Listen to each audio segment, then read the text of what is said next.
Hello everyone, welcome to my channel. तो आज की इस वीडियो में हम बैक हुक अस्तर वाले ब्लाउज की कटिंग करना सिखाएंगे। तो चलिए वीडियो को शुरू करते हैं। तो यहाँ पर हमने मेन कपड़ा लिया है, इसको रखते हैं साइड में। और जो हमारा अस्तर है उसको हमें अच्छे से फोल्ड करके बिछा लेना है। और जो अस्तर की बंद साइड है वो हम अपनी तरफ रखेंगे। सबसे पहले हम आगे वाले पल्ले की कटिंग करेंगे। फिर हम यहाँ पर ब्लाउज की लंबाई नापेंगे। तैयार लंबाई हमारी है 12 इंच, जिसमें हम 2 इंच का मार्जिन लेंगे। तो यहाँ पर 14 इंच पर निशान लगाएंगे। अब हम गले की चौड़ाई नापेंगे। तो यहाँ पर हमारी गले की चौड़ाई है 5 इंच। तो 5 को आधा करेंगे तो हम 2.5 इंच पर निशान लगाएंगे। फिर हम गले की लंबाई नापेंगे। गले की लंबाई हमारी 5 इंच है। आधा इंच का मार्जिन लेंगे तो 5.5 इंच पर हमें निशान लगाना है। इस तरह से बॉक्स बनाकर गुलाई कर देंगे। और यहाँ पर शोल्डर की चौड़ाई नापेंगे। तो शोल्डर की चौड़ाई हमारी है 2.5 इंच। आधा इंच का मार्जिन लेंगे तो यहाँ पर 3 इंच पर निशान लगा देंगे। और आर्महोल की लंबाई हमें यहाँ पर लेनी है 6 इंच। तो 6 इंच पर निशान लगाएंगे। और यहाँ पर हम इस तरह से 1 इंच पर निशान लगाएंगे और आर्महोल की गुलाई कर देना है। अब हम सीने की चौड़ाई नापेंगे। सीने की चौड़ाई हमारी है 32 इंच। तो 32 को आधा करेंगे तो यहाँ पर आएगा 16 इंच। और 16 को आधा करेंगे तो यहाँ पर आएगा 8 इंच। तो 8 इंच पर हमें निशान लगाना है। सीने का हमें चौथाई भाग लेना होता है, ठीक है। और यहाँ पर 2 इंच का मार्जिन ले लेते हैं। अब हम कमर की चौड़ाई नापेंगे। कमर की चौड़ाई हमारी है 26 इंच। तो यहाँ पर 26 को आधा करेंगे तो आएगा 13 इंच। और 13 को आधा करेंगे तो यहाँ पर आएगा 6.5 इंच, जिसमें 1 इंच हम प्लेट के लिए मार्जिन लेंगे। तो यहाँ पर 7.5 इंच पर निशान लगाएंगे। यहाँ पर कमर की चौड़ाई भी हमें चौथाई भाग लेना होता है। और 2 इंच का यहाँ पर मार्जिन लेंगे और यहाँ पर दोनों निशान को मिला देना है। तो इस तरह से हमने निशान लगा लिए हैं। अब हम कटिंग कर लेते हैं। और दोस्तों प्लीज़ इस वीडियो को ज़रूर लाइक कर देना, क्योंकि आप लोग लाइक करना भूल जाते हो। तो प्लीज़ इस वीडियो को ज़रूर लाइक कर देना और इस वीडियो को एंड तक ज़रूर देखें। इससे आपको अच्छे से समझ में आ जाएगा कि हमने बैक हुक अस्तर वाले ब्लाउज की कटिंग किस तरह से करी है।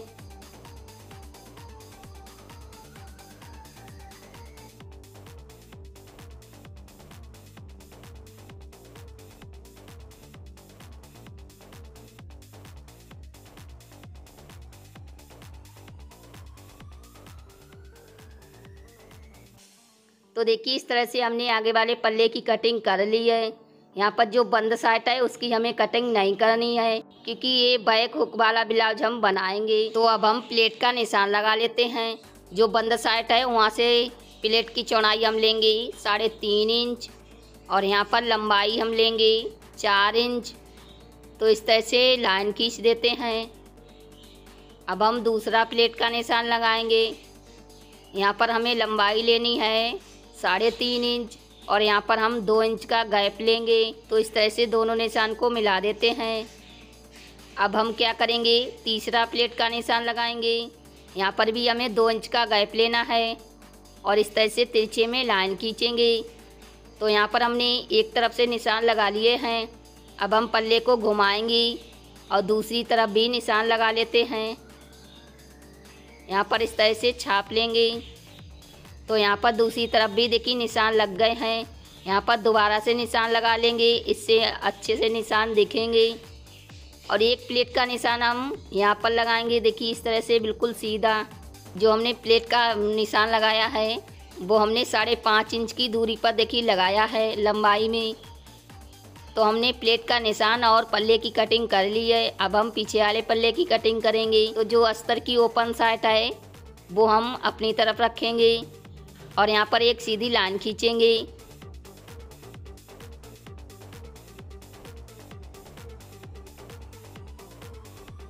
और यहाँ पर हमारी ब्लाउज की तैयार लंबाई है 12 इंच। तो यहाँ पर हम 1.5 इंच का मार्जिन लेंगे तो 13.5 इंच पर हमें निशान लगाना है। पीछे वाले पल्ले को हम आधा इंच छोटा रखेंगे। तो यहाँ पर 13.5 इंच पर निशान लगा लेते हैं। और जहाँ पर हमारी अस्तर की ओपन साइड है वहाँ पर भी आधा इंच का मार्जिन ले लेते हैं। हुक और आई की पट्टी के लिए गले की चौड़ाई हमारी 5 इंच है, तो 5 को आधा करेंगे। तो यहाँ पर 2.5 इंच पर निशान लगा लेते हैं। और यहाँ पर गले की लंबाई हम लेंगे 9 इंच, तो 9 इंच पर निशान लगाएंगे। गले की लंबाई आप अपने हिसाब से ले सकती हैं, कम ज़्यादा। तो इस तरह से गुलाई कर देना है। और शोल्डर की चौड़ाई भी हम यहाँ पर 3 इंच रखेंगे, तो 3 इंच पर निशान लगा लेते हैं। और आर्म होल की लंबाई यहाँ पर हम 6 इंच लेंगे, तो 6 इंच पर निशान लगाएंगे। और यहाँ पर हमने आगे वाले पल्ले पर 1 इंच पर निशान लगाया था और पीछे वाले पल्ले पर हमें 1.5 इंच पर निशान लगाना है। तो इस तरह से आर्म होल की गुलाई कर देंगे। यहाँ पर हमारी सीने की चौड़ाई है 32 इंच, तो 32 के चौथाई भाग हुए 8 इंच, तो 8 इंच पर निशान लगाएंगे। और यहाँ पर हम पीछे वाले पल्ले पर 1.5 इंच का मार्जिन लेंगे, तो यहाँ पर भी निशान लगा लेते हैं। आगे वाले पल्ले पर हमने यहाँ पर 2 इंच का मार्जिन लिया था। तो अब हम कमर की चौड़ाई नापेंगे। कमर की चौड़ाई हमारी है 26 इंच, तो 26 के चौथाई भाग हुए 6.5 इंच, जिसमें 1 इंच हमें प्लेट के लिए मार्जिन लेना है। तो यहाँ पर 7.5 इंच पर निशान लगाएंगे और 1.5 इंच का यहाँ पर मार्जिन लेना है। फिर इस तरह से दोनों निशान को मिला देंगे। नीचे से हमें इस तरह से एक सीधी लाइन खींच देनी है। तो अब हम पीछे वाले पल्ले की भी इस तरह से कटिंग कर लेंगे।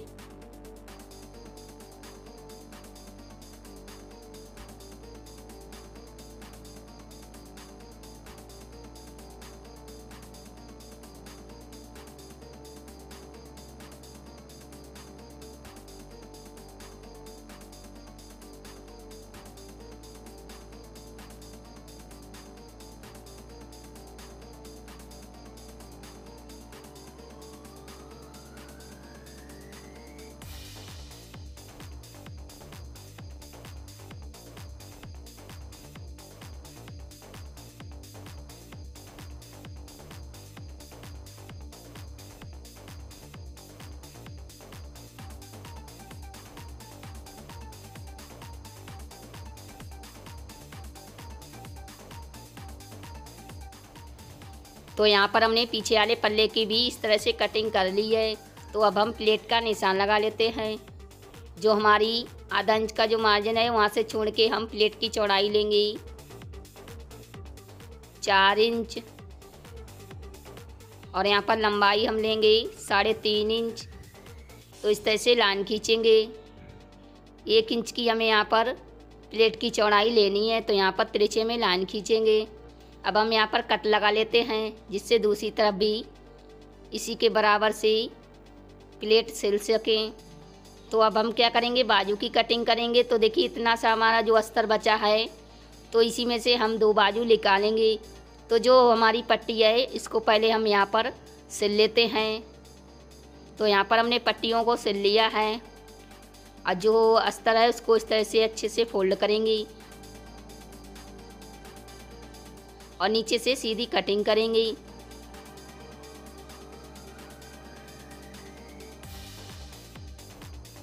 यहाँ पर बाजू की लंबाई हमारी है 4 इंच। 1 इंच का मार्जिन लेना है, तो यहाँ पर 5 इंच पर निशान लगाएंगे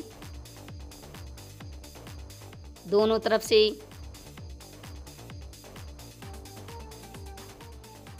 और बाजू की मोरी हमारी है 10 इंच, तो 10 को आधा करना है, तो यहाँ पर 5 इंच पर निशान लगाएंगे। और ऊपर की तरफ हमें यहाँ पर 3 इंच पर निशान लगाना है।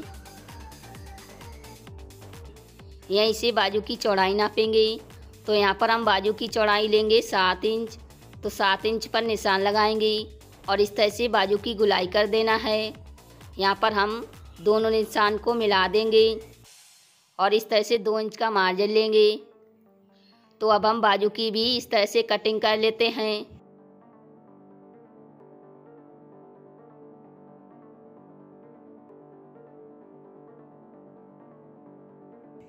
यहाँ पर हमें बीच सेंटर पर एक कट लगा देना है। फिर हम यहाँ पर निशान लगाएंगे आधा इंच पर। और इसी निशान से हम कटिंग कर देंगे। ये हिस्सा हमारा आगे की तरफ रहेगा ब्लाउज के। तो यहाँ पर कट लगा देते हैं।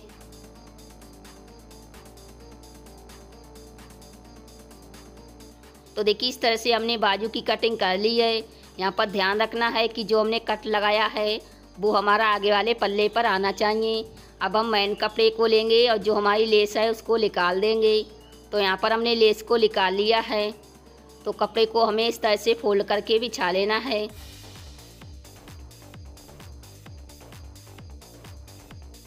फिर हम पीछे वाले पल्ले को लेंगे और यहाँ पर इस तरह से रख लेंगे जिस साइड में हमारे कपड़े की ओपन साइड है। और जो हमारा आगे वाला पल्ला है उसको हम उस साइड में रख लेंगे जिस साइड में हमारी कपड़े की बंद साइड है। तो देखिए इस तरह से हमने पल्ले को रख लिया है। तो अब हम कटिंग करेंगे। तो यहाँ पर हमने पीछे वाले पल्ले की कटिंग कर ली है और यहाँ पर आगे वाले पल्ले की भी कटिंग कर ली है। तो अब हम क्या करेंगे, फिर से कपड़े को लेंगे और कपड़े को इस तरह से अच्छे से बिछा लेना है। फिर हम अस्तर वाली बाजू रखेंगे इसके ऊपर और रखने के बाद कटिंग करेंगे। जो कपड़ा है उससे हमें ज़्यादा कटिंग करना है क्योंकि जब हम बाजू को सिलेंगे बाद में कटिंग कर लेंगे। तो यहाँ पर हमने बाजू की भी कटिंग कर ली है। और दोस्तों जो इतना कपड़ा हमारा बचा है इससे हम डोरी बना लेंगे। तो दोस्तों इस तरह से हमने आगे वाले पल्ले की कटिंग कर ली है और ये हमने पीछे वाले पल्ले की कटिंग कर ली है। और जो हमारी लेस है इसको हम बाजू में लगाएंगे। तो दोस्तों इस तरह से हमने बैक हुक अस्तर वाले ब्लाउज की कटिंग करना सिखाया है। और दोस्तों इसकी सिलाई हम अगली वीडियो में दिखाएंगे। तो उम्मीद करती हूँ कि ये वीडियो आपको ज़रूर पसंद आई होगी। पसंद आई है तो लाइक शेयर सब्सक्राइब करना ना भूलें और बेल आइकन को भी दबा दें जिससे हमारी आने वाली वीडियो आप तक पहुँच सके। और दोस्तों मैं मिलती अपनी नेक्स्ट वीडियो में, तब तक के लिए बाय बाय। आखिर तक वीडियो देखने के लिए थैंक यू।